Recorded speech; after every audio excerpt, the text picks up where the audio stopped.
नमस्कार दोस्तों, तो आज के ब्लॉग में हम देखेंगे पुणे शहर, जो कि महाराष्ट्र का कल्चरल कैपिटल है और पुणे शहर क्वीन ऑफ डेक्कन के नाम से भी जाना जाता है।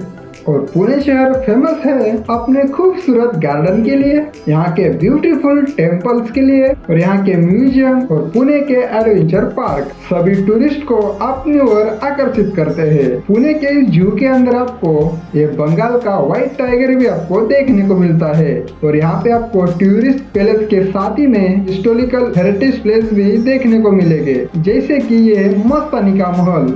और पुणे शहर से 100 किलोमीटर की दूरी पर स्थित इस शिवनेरी किले पर छत्रपति शिवाजी महाराज का जन्म स्थान। पुणे के इस 2 दिन की टूर में हम आपको कंप्लीट इंफॉर्मेशन देने वाले हैं, तो वीडियो को पूरा देखना और वीडियो अच्छा लगे तो एक लाइक जरूर करना और सब्सक्राइब तो जरूर करना, क्योंकि अपने सब्सक्राइबर बहुत ही कम हैं। पुणे के इतिहास के पन्नों को अगर खोला जाए तो हमें सबसे पहले छत्रपति शिवाजी महाराज का नाम नजर आता है। इसीलिए हम पुणे में घूमने की शुरुआत पुणे के इस खूबसूरत लाल महल से करने वाले हैं, क्योंकि इसी लाल महल में बाल छत्रपति शिवाजी महाराज जी अपनी माँ साहेब जिजाऊ के साथ में इसी लाल महल में रहा करते थे और उनका बचपन इसी लाल महल में गुजरा था। लाल महल के सामने आपको बाल छत्रपति शिवाजी महाराज जी हल चलाते हुए नजर आएंगे। महासाहेब जिजाऊ जी के आदेश पर लोगों के मन से डर और अंधश्रद्धा को समाप्त करने के लिए छत्रपति शिवाजी महाराज जी ने सोने से बना हुआ हल चलाया था। बाद में कुछ साल गुजर जाने के बाद शाहिद खान ने 1 लाख सैनिकों के साथ पुणे पर आक्रमण किया था और वो इसी लाल महल में आके रहने लगा था और वो यहाँ के लोगों को और यहाँ के मंदिरों को उसने पुणे को पूरी तरह से बर्बाद किया था। और ये बात जब छत्रपति शिवाजी महाराज को पता चली, तब महाराज जी ने इस लाल महल में सो रहे शाहिस्ते खान के ऊपर गनीमी कावा यानी कि सर्जिकल स्ट्राइक का प्रयोग करके शाहिस्ते खान के 3 उंगलियों को काटा था। तो इस घटना से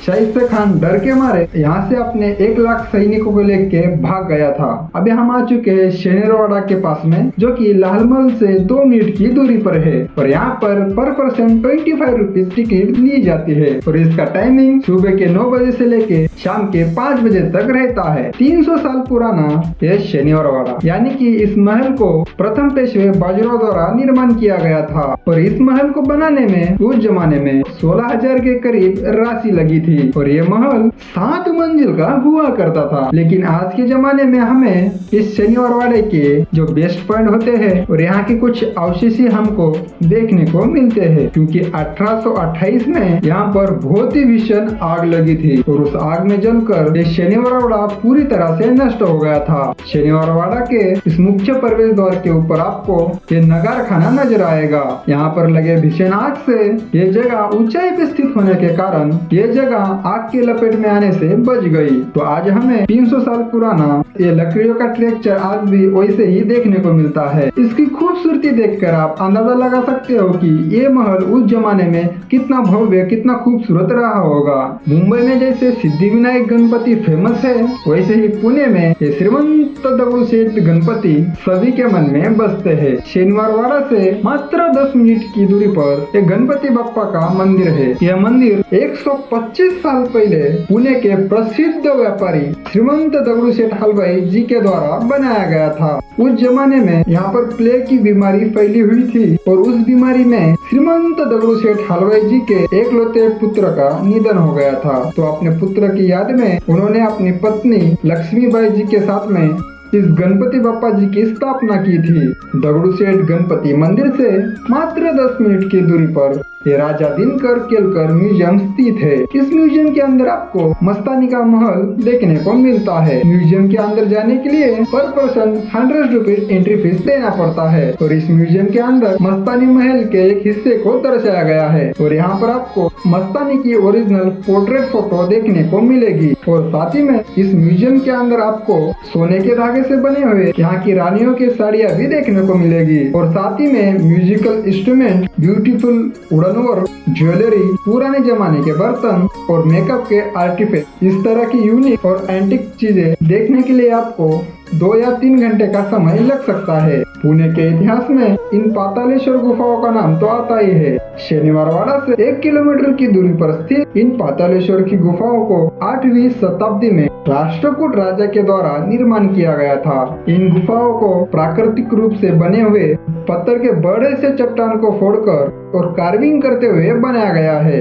बीच में आपको एक बड़ा सा नंदी महल देखने को नजर आता है और गुफा के अंदर प्रवेश करते ही आपको 3 गर्भगृह नजर आएंगे, जिसमें भगवान शिव जी, गणेश जी और भगवान राम, लक्ष्मण और सीता मैया विराजमान है।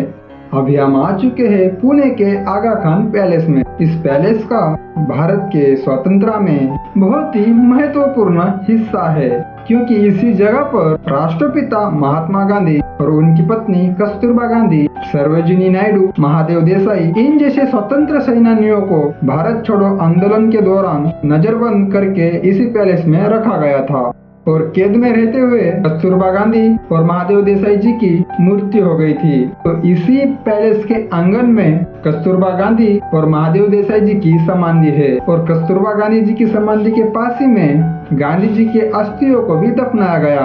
और इस पैलेस में आपको गांधी जी जो चप्पल पहना करते थे और उनकी माला भी यहाँ पर आपको देखने को मिलेगी। और इस पैलेस में मात्र 20 रुपए एंट्री फीस लिया जाता है। पुणे को एक्सप्लोर करते हुए आप पुणे में डे 1 की एंडिंग पुणे के इस फ्रेंडशिप ओकायामा गार्डन में कर सकते हैं। इस गार्डन को जापान के ओकायामा गार्डन से एक्सपायर होकर यहाँ पर ये 10 एकड़ में बनाया गया है। यहाँ पर आपको खूबसूरत walkways, greenery, fountains, beautiful waterfalls environment में आप अपने फैमिली फ्रेंड के साथ या मेरी तरह अकेले भी आ सकते हैं। और यहाँ पर ओनली 5 रुपीज एंट्री फीस ली जाती है। और ये गार्डन मॉर्निंग के 6 बजे से लेकर मॉर्निंग के 10 बजे तक और शाम के 4 बजे से लेकर रात के 8:30 बजे तक ये टूरिस्ट के लिए खुला रहता है। पुणे में आप अपने दूसरे दिन की शुरुआत इस कैफे गुड लक से कर सकते हैं। और ये कैफे यहाँ पर 1935 से है और 1950 से लेकर 1970 तक राजेश खन्ना, देवानंद इस जैसे कई फेमस दिग्गज कलाकार इस कैफे में आते थे और आज भी ये कैफे बहुत ही फेमस है। वैसे तो इस ईरानी कैफे में बहुत सारे खाने पीने के मेन्यूज है, लेकिन मैंने अपने लिए यहाँ का फेमस बनमस का टेस्टी चाय ऑर्डर की थी। अगर आप पुणे में आते हो तो इस कैफे गुड लक को एक बार जरूर विजिट कीजिएगा। अभी हम पुणे शहर से 40 किलोमीटर की दूरी पर स्थित इस तिरुपति बालाजी के मंदिर में आ चुके हैं। जैसे आंध्र प्रदेश में भगवान वेंकटेश्वरम का मंदिर है, वैसे ही यहाँ पर यह मंदिर भक्तों को दर्शन करने के लिए कुल 27 करोड़ की राशि में बनाया गया है।